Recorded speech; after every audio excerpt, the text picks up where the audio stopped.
So I think creativity happens where, we're born into a place, and each place has its set of symbols or symbolism or language. And I think it's the job of the artist to absorb, observe, interpret, and then you interpret that language. But you're making it your own at that point. And then, you express it out into the world and you hope that it communicates. I remember being a kid in this little town called Seaside, Oregon, where the Pacific, the air was misty and salty. And there's not a lot of color because it's gray much of the time in the Pacific Northwest. And so what I learned and what influenced me was a real reduction of color, a real restraint of color. And even though these pieces are, they have color, I don't often paint polychrome. So, I'll stay within these tonal relationships within a chosen world that I choose. So these pieces, for example, I do think that they're very influenced by this sort of Asian sense of movement through maybe a Japanese garden. When I was, after college, I went and lived in Japan briefly. What I recall so vividly is going through these gardens and everything is about accent and passage. And Frank Lloyd Wright talked about squeeze and release in architecture. So he would construct these, he would design these very narrow hallways, and then he'd release you into this large room. And Japanese gardens do that a bit too. They wind you in a meandering way, there's never a straight line, and then they bring you to a focal point. And then they meander you through here, and then you have another focal point. And so you're winding and resting and winding and resting. And I think with these compositions of pieces that I do, it's a bit like that. It's a bit of accent passage. It's the connective tissue that moves, that moves through. It's energy, really. I think maybe I'm painting energy. I think because I didn't go to art school, I wasn't set with formulas. And so I invented these inventions and process on my own. And I didn't really know what I was going to do with it, and I didn't know it was going to be a priority for me. I thought I was just doing something because I loved it. But then I had the opportunity to go visit the Clark Institute up in Massachusetts. And it's a beautiful museum now. It's been remodeled, and you should go sometime. But, and I found myself standing in front of this Turner painting. And I remember I stood there and I thought, okay, and it was this message. It was like, this is what you're supposed to do with your life. You're supposed to be a painter. And so I was so poor, and I took odd jobs, and I did all that, and because I don't know, it just kept insisting that this is what I was supposed to do. So I think abstraction can be a bit tough for people sometimes, because I think it's a universal where people are trying to find their way in through it. So when you're looking at an abstract painting, just don't think, feel. Just like, what's the hit? What's the emotional hit? As I'm going along the world, I'll be just suddenly arrested maybe by the way a tree will break in its branch and the forms. I mean, abstraction is everywhere. If you just take the names and labels off of things and you look at things in terms of intersections of mass and shadow and line and light. And if you look at things as this assembly, like jazz, all these components are coming together and it just creates this tumbling mass of something that is in itself its own energy. I think that's abstraction.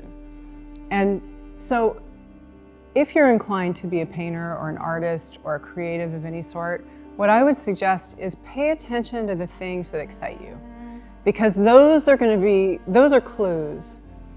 And as long as they're not hurting anybody, pursue those things, no matter what anybody says, because those are elements to helping you understand yourself and your expression in your place that you're going to embody in this lifetime.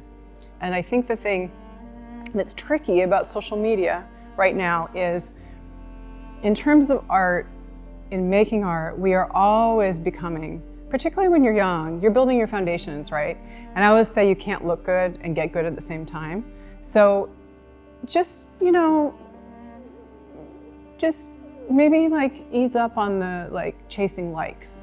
Because I think the chasing likes people are going to like what they've seen before, but what if you have something to say that nobody's ever seen before? So you can hold that and keep that as your own form of expression. And I think that that's what art can do for you. It's a healthy way of sublimating your emotions. Because I think I look back to when I was younger, and times can be intense, emotions can be intense. Draw, paint, dance, act. I mean, those are great things to do with it. And if what you're making doesn't look like something, and people say, well, who is that supposed to be? What's that supposed to be? You don't really have to have the answer for it. The answers come later, but the first part of it is just expression. Feel your feelings, and then get them out onto the paint or the acting or the dancing, whatever you're doing. I work in a process called encaustic, and this material is made up of beeswax and damar resin. And so with these two things cooked together, heated together, damar resin and beeswax, it creates encaustic. And it's a wax material that I paint with.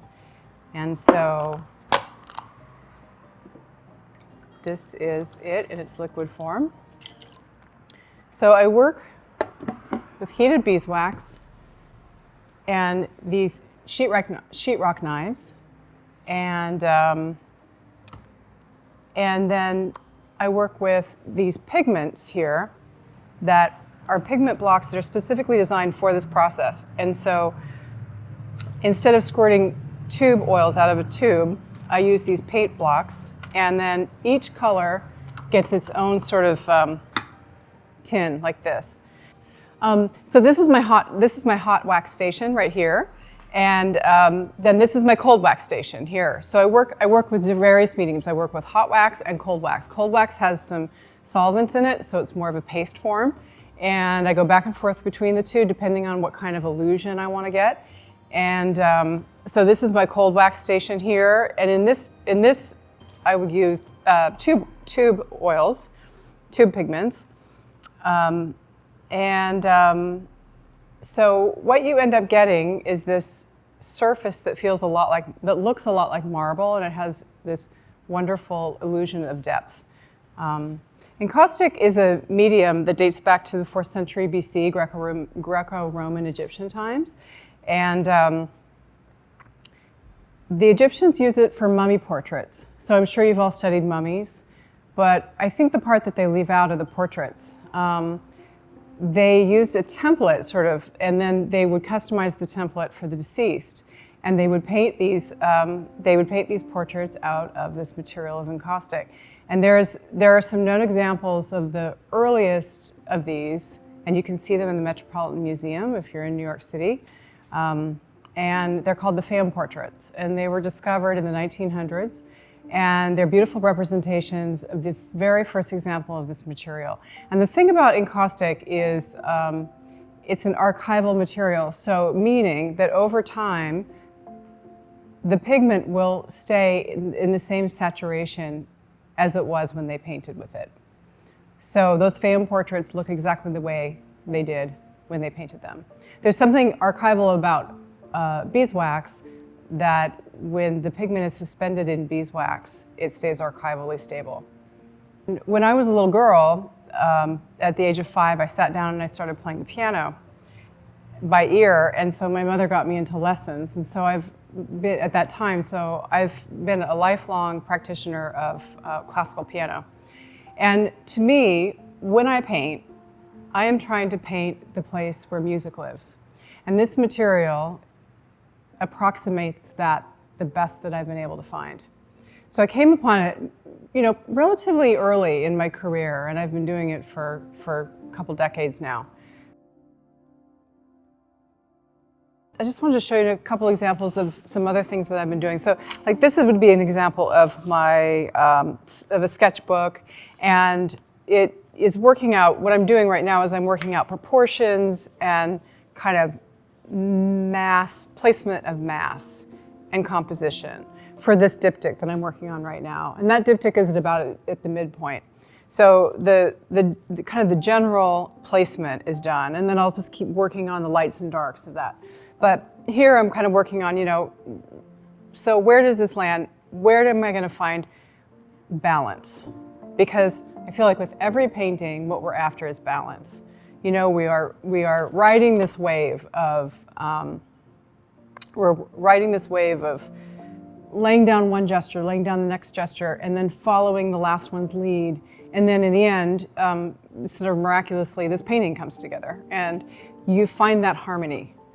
So I have been doing this exercise with walnut ink. And, well, first I'll say I primed these with a lot of gesso, and then I laid down this other gesso that's called acrylic ground for pastels. So it has some solids and some tooth on it, so it feels a little bit like, what does it feel like? Sandpaper, but a smooth sandpaper, I guess. So I'm just going to do this. I pour a little bit of the walnut ink on my pad, and then some of this extender. And I guess if I had like a palette, that would be better. But for some reason, I haven't really committed to a palette over here. I've just kept this pretty impromptu. And then, so what I love about this is that it's almost like a calligraphy pen, a giant calligraphy pen, because you have it's point, right? And you can go from sort of broad to narrow, and it really relies on the pressure of your body that you're putting into the brush, and then also keeping your wrist really loose. And so you're just turning it. It's like dancing, right? Like that. But what I love is all these little surprises you get in here. It's very subtle. So whatever you do, I just suggest that you have these exercises for yourself. They're just for you. There's no pressure.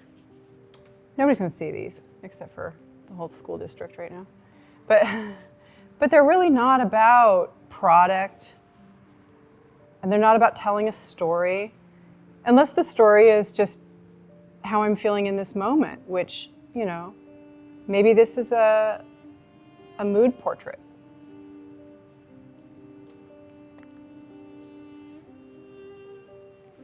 So you can see how this relates to my larger paintings. Like that. I am always trying to find ways to make unusual marks. And the thing about this material is the way I use it, and there are handfuls of people in the country who use this material, go about this kind of process, but the way I have formulated it for myself, I'm trying to create this illusion of an ephemeral world where there's a bit of a mystery about how this stuff gets laid down. That's the illusion I'm trying to create.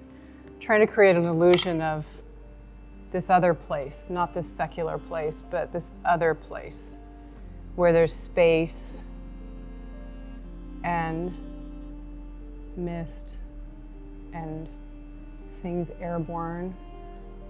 And always in movement. So with this, in the cold wax, let me just find a color that would be great. I'll use this brilliant pink just for the sake of it showing up really well.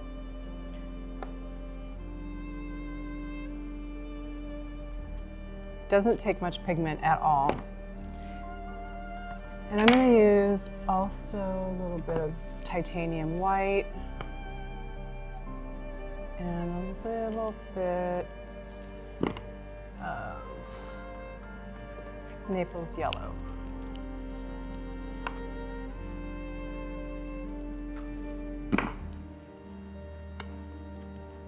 So this is wax with low odor solvents. So it's really pasty, very forgiving, unlike the hot wax. So when I started painting, sometimes I'll draw, and sometimes I'll get the rhythms down of kind of placement, general placement. And then I start with the first surfaces I lay down are going to be the surfaces, the first gestures I lay down are going to be the gestures that I really want to sacrifice. Meaning, I'm going to push them back into the visual field. So I'm going to paint what would seem like echoes first. And the thing about this material is I'm always using very sharp edges, anything steel, anything with a sharp edge, because it lays down the material beautifully. So, can you see that?